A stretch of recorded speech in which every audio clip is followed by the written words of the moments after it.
Алаіза Сцяпанаўна Пашкевіч. У гісторыі кожнай нацыі ёсць імёны, якія становяцца сімваламі барацьбы, культуры і нацыянальнага духу. Для Беларусі адным з такіх ключавых дзеячаў з'яўляецца Алаіза Сцяпанаўна Пашкевіч, вядомая пад літаратурным псеўданімам «Цётка».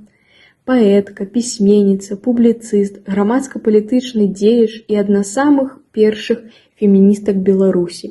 Яе шматгранная дзейнасць пакінула незгладжальны след у беларускай культуры і заклала аснову нацыянальнай самасвядомасці у пачатку 20-го стагоддзя. Яе нездарма называюць маці беларускага адраджэння. Алаіза Пашкевіч нарадзілася 3 ліпеня 1876 года ў вёсцы Пясчына, цяпер Шчучынскі раён Гродзенскай вобласці, у збяднелай шляхецкай сям'і. Дзяцінства яна сутыкнулася з рэаліямі жыцця простага беларускага народа, што ўбудзіла ім пачуццё сацыяльнай справядлівасці. Імкненне да ведаў прывяло яе ў Вільню, дзе яна скончыла прыватную жаночую гімназію. Пазней, каб атрымаць вышэйшую адукацыю, яна з'ехала за мяжу, вучылася ў кракаўскім і львоўскім універсітэтах, дзе вывучала філасофію, філалогію і гісторыю, а таксама на курсах выхавальніц у Санкт-Петербургу. Гэты шлях сведчыць аб яе мэтанакіравальнасці і жаданні служыць свайму народу праз асвету. Грамадска-палітычная дзейнасць. Цётка была актыўнай удзельніцай беларускага нацыянальнага руху. Яна вела актыўную агітацыйную працу сярод сялян, распаўсюджвала нелегальную літаратуру, выступала за сацыяльныя і нацыянальныя правы беларусаў. Цётка была членам першай беларускай палітычнай партыі, якая ставіла сваёй мэтай дасягнення нацыянальнай аўтаноміі Беларусі. Яна разумела, што без пісьменнасці і самасвядомасці народ не зможа здабыць сваю ідэнтычнасць. Цётка ладзіла беларускія школы і гурткі, дзе навучанне вялося на роднай мове, што ў тыя часы было актам грамадзянскай мужнасці. Літаратурная творчасць. Творчасць цёткі стала магутным інструментам абуджэння нацыянальнай свядомасці.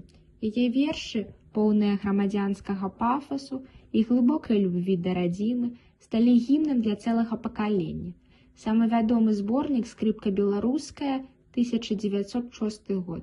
Вершы «Хрэст на свабоду», «Мора», «Лес на магіле» заклікалі да барацьбы за свабоду і апявалі прыгажосць роднай зямлі. Яе паэзія была простай, зразумелай народу і ў той жа час неверагодна эмацыйнай. Цётка пісала апавяданні, у якіх рэалістычна адлюстроўвала цяжкае жыццё беларускіх сялян, асабліва жанчын. Яе творы ўзнімалі вострыя сацыяльныя праблемы. Найлепшымі яе апавяданнямі лічацца «Міхаська» і першае чытанне для дзетак беларусаў. Выдавецкая фемінісцкая дзейнасць.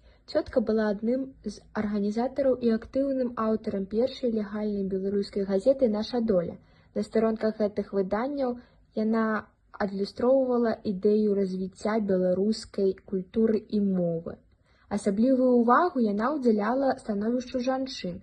У сваіх публікацыях цётка ўзнімала пытанні адукацыі для дзяўчат, эканамічнай незалежнасці і права на ўласны выбар. Яна стала адной з першых ідэолагаў беларускага фемінізму, даказваючы, што без разняволення жанчыны немагчыма і вызваленне нацыі.